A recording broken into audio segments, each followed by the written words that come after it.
What is up, Flockers? That is my fellow Lockers and aspiring Lockers. In today's video, I'm going to be talking about some of the differences between real human hair and synthetic hair when using them for locks. So if you're interested in that, then stick around. I had somebody come to me in my comments asking about the differences between using synthetic hair and real human hair when doing locks. And so I thought that that was an interesting challenge and thought that it would be a cool video to make. So that's why we are here today. And I'm sure there are a lot of other people out there that are wondering. So I have my assistant with me today. And those of you that have been on this journey with me know about Jury, but Jury has not been on the page or on the channel for a long time. So we're bringing Jury back. Oh, sorry, Jury. Bringing Jury back. But yeah, as you can see, Jury already has some locks in here.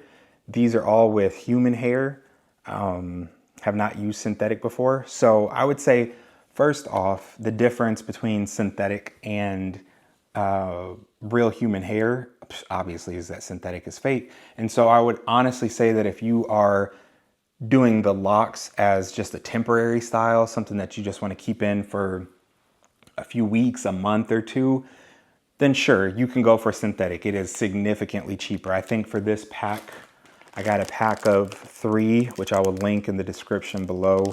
But this pack of 3 cost me under $10. I think it was maybe like $6 or something like that. And this is 8-inch pre-fluffed wrapping hair, pre-separated. So it comes in these little, I don't like that they got rubber. I mean, it looks like a stack of money wrapped up or whatever, but I already kind of opened this one to see. But yeah, it just comes wrapped like that. And then once you take the rubber band out and you open up the plastic, you are left with, like they said, pre-fluffed hair. You know, I don't know that I could say. Anyways, we'll see. And then the human hair, at least the ones that I get, which I can also link, come with these like fishnet. They come in a box, the ones that I get. They come in a box, either singles or doubles, and then they have fishnet around them. All right, I've got 1B here, and then whatever color this blonde one is. I don't remember the numbers for that. One of the things that I noticed right off the bat is that the synthetic hair looks significantly shinier, whereas the human hair looks very dull in comparison, which would make sense because the synthetic is fake and probably waxy. It's probably given Michael Jackson circa Pepsi commercial when hair caught on fire. So you probably don't want to get around fire or flammable things if you got, but anyways, like I said, to my earlier point, if you're doing the locks as a temporary style that you're only going to have in for 4 or 5 weeks or a couple of, I don't even know, but a couple of months. Some people be leaving styles in when they should be washing their hair, but whatever, that's you, that's on you. But if you're trying to do it as a permanent style and you're talking about leaving this in for years or forever, when I did one lock journey, I had lock extensions and I had the lock extensions in for, I believe, 3, if not 4 years before I took them out, and my actual locks at that point had gotten to a length that I felt comfortable with taking them out or cutting them out. But yeah, that's the good thing about the human hair, is that even though it's not growing from your scalp, it still responds the same way that your hair would to things. You can put product on it. You can put leave-in conditioner. You can wash your hair with shampoo and conditioner. You can style your hair. It's pliable and moves around. The good thing about it is that as you wash these locks and stuff like that, the hair, just like your natural hair would, it shrinks, not shrinks, but it condenses and tightens up, and it becomes one with your hair. So like I said, you can leave it in there for several years. You can leave it in there permanently, and you're able to wash and style your hair. You can blow dry it and not have to worry about any melting or anything like that. So those are benefits of using real human hair. But it is significantly more expensive. I think for a pack of 2, it's like 40 bucks compared to like $6. So it's worth the investment though. Like I said, if you're going for the permanent or for the long term, it's worth the investment to pay the extra money to get the right kind of hair. Because this, although, no, because the synthetic hair also feels a little greasy.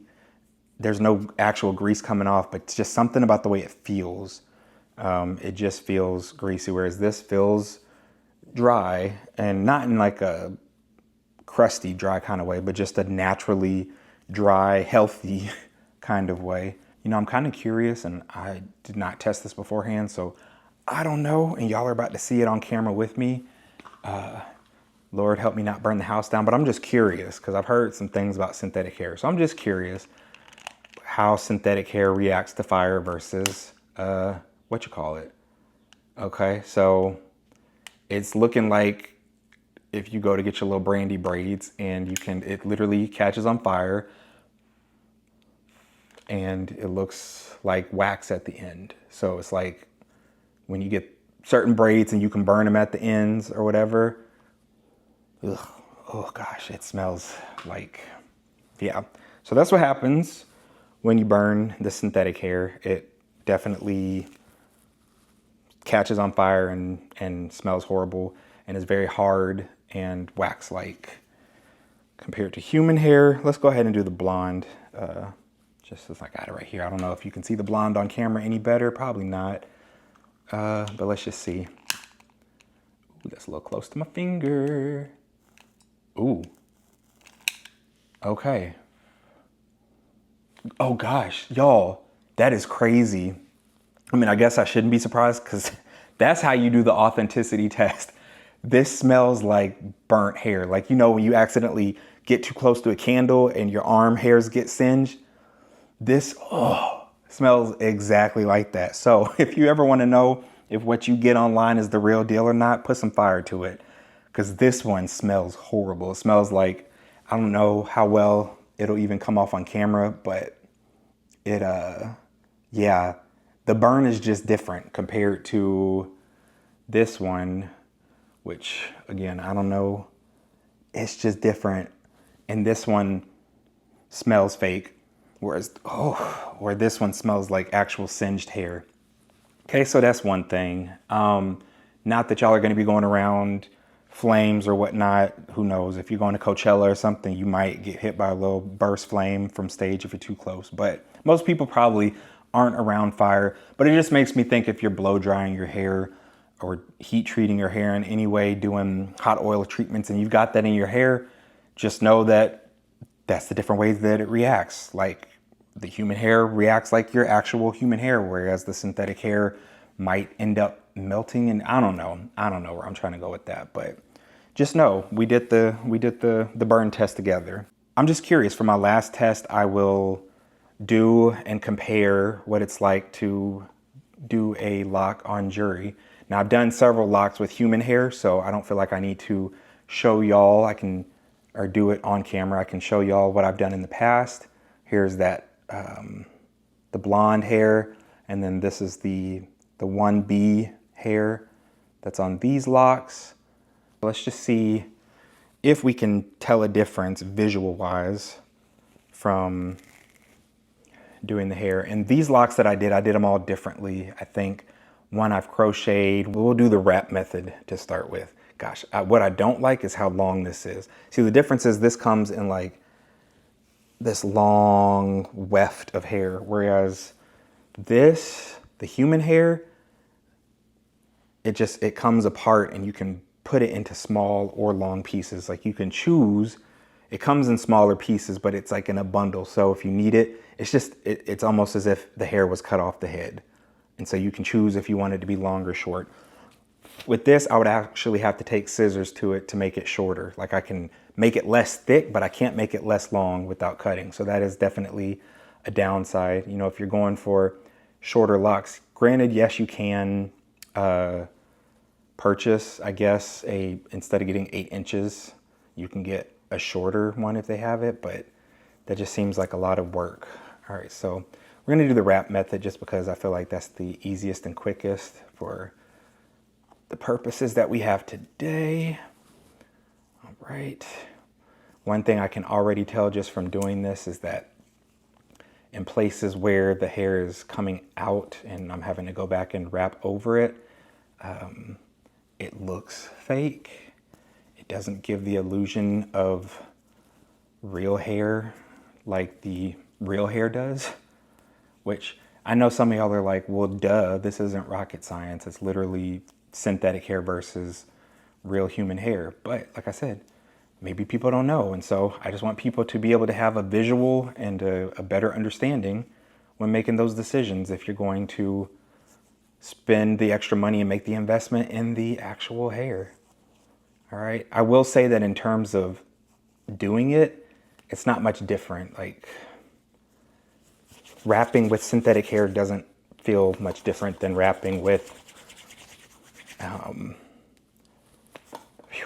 I can smell that singed hair, y'all, sorry.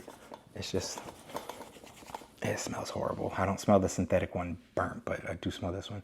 Okay, so another difference that I'm noticing is that when I am going into palm roll, I feel like the synthetic hair is just not meshing the way that the human hair does. The human hair kind of naturally knows what to do, and when you palm roll it, it kind of gets in formation. This one is getting more cylindrical the more I do it, but I'm out here working up a sweat, and it's not quite coming together the same.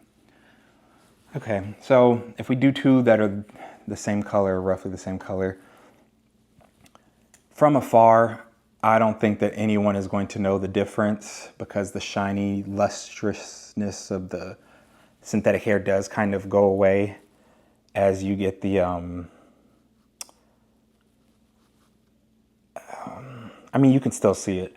This one, the one that's thicker, is a little shinier than the human hair one, but it's not something that's like super duper obvious that I think you would be able to tell from a long way off or even close up.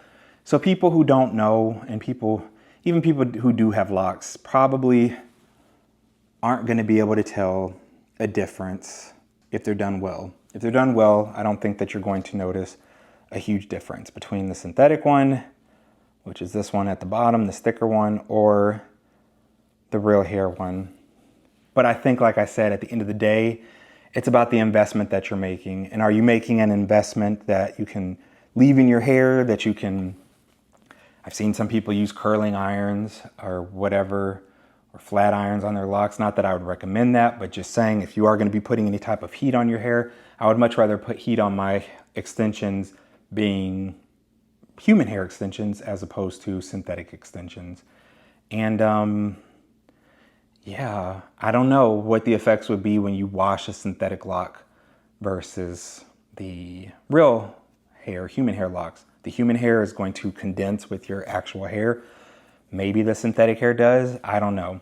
I guess the moral of the story is, if it's just gonna be something short and sweet, maybe you wanna save the money. If you're trying to do a long-term journey and you wanna leave them in for a long time or forever, then make the investment and spend the money and get the human hair. Just stay away from fire because that junk stinks. Oh my gosh. If you found this video insightful at all, and if you just like Jury's cameo, then make sure to hit the like button so that I know what type of content that you're enjoying, and also hit the subscribe button so that you can get more videos like this.